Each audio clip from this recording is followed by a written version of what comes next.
प्रभु यीशु मसीह के मीठे और मधुर नाम में आप सभी को प्रेज लॉर्ड, जय मसीह की।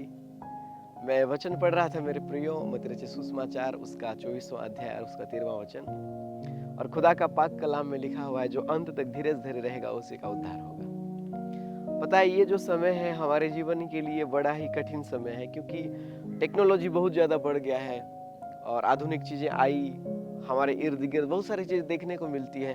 और कई बार कुछ चीज़ें हमारे जीवन में कम होती है तो हमें ऐसा लगता है कि हमारे पास ही क्यों है। यदि हम किसी चीज़ों को लेकर के सफरिंग कर रहे हैं, संघर्ष कर रहे हैं, तो हमें ऐसा लगता है कि मैं ही शायद कमज़ोर हूँ या मेरे में कुछ गलती है। पता है, धीरज एक बड़ा मनुष्य का कठिन विषय होता है। वो किसी भी चीज़ों में धीरज नहीं धर पाता है, उसको हर एक चीज़ शार्प चाहिए। टेक्नोलॉजी जैसे 2G था, फिर 3G, फिर 4G, फिर 5G, हर एक चीज़ स्पीड होती गई।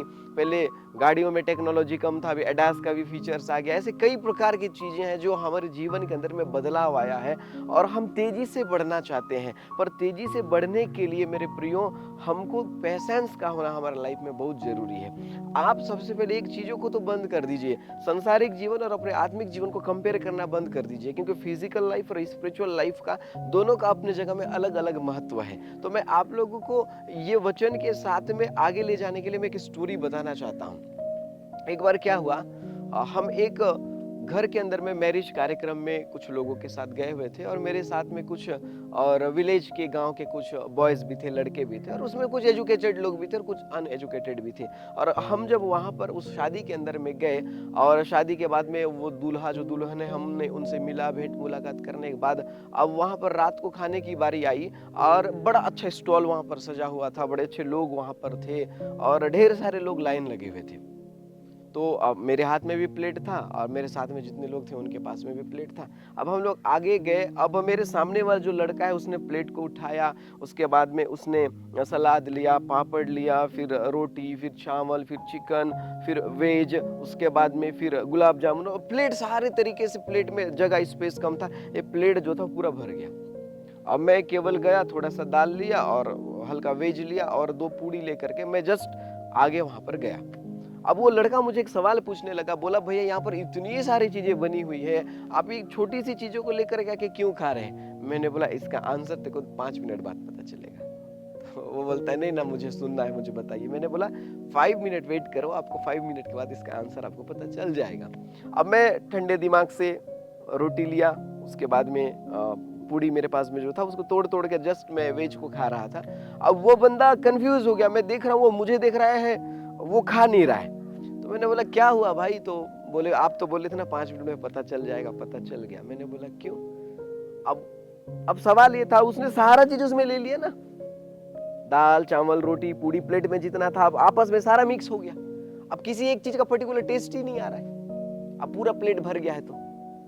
तो इससे क्या समझ में आता है? अब वो बंदा खाना खा नहीं पा रहा है। अब ये बात मैं आपको इसलिए बता रहा हूं, यदि मेरे जीवन के अंदर में पेशेंस नहीं है, यदि मेरे जीवन के अंदर में धीरज नहीं है, तो सारा चीज मिक्सअप हो जाएगा।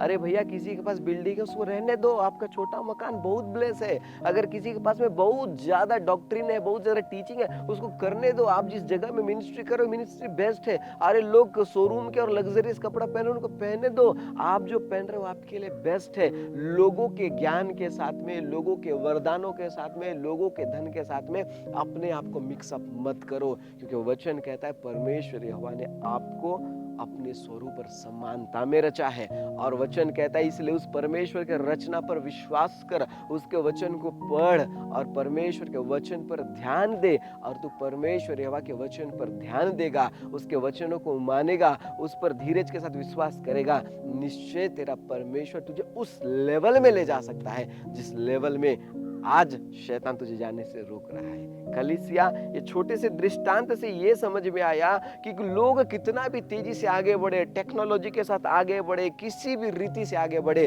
आपको पेशेंस के साथ चलना है। आपका धीरज आपको न केवल परमेश्वर के साथ जोड़ता है, आपका धीरज न केवल आपको परमेश्वर के सामने में योग्य बनाता है, आपका धीरज आपको उद्धार दिला सकता है। और ये बातें आपके जहन में रहे, इसीलिए किसी भी चीजों को लेकर के कभी भी जल्दबाजी जल्दबाजी नहीं करेंगे। आज से निर्णय लीजिए, मैं काम में जल्दबाजी नहीं करूँगा, मैं फैमिली में जल्दबाजी नहीं करूँगा, मैं खाने में जल्दबाजी नहीं करूँगा, मैं सोने में जल्दबाजी नहीं करूँगा। मैं परमेश्वर यहोवा की योजना के अनुसार अपने धीरज को पकड़े रहूँगा और धीरज के साथ यहोवा की बाढ़ जोता रहूँगा, ताकि मुझे उद्धार के मार्गों में खुदावंद सुरक्षित पहुँचा सके।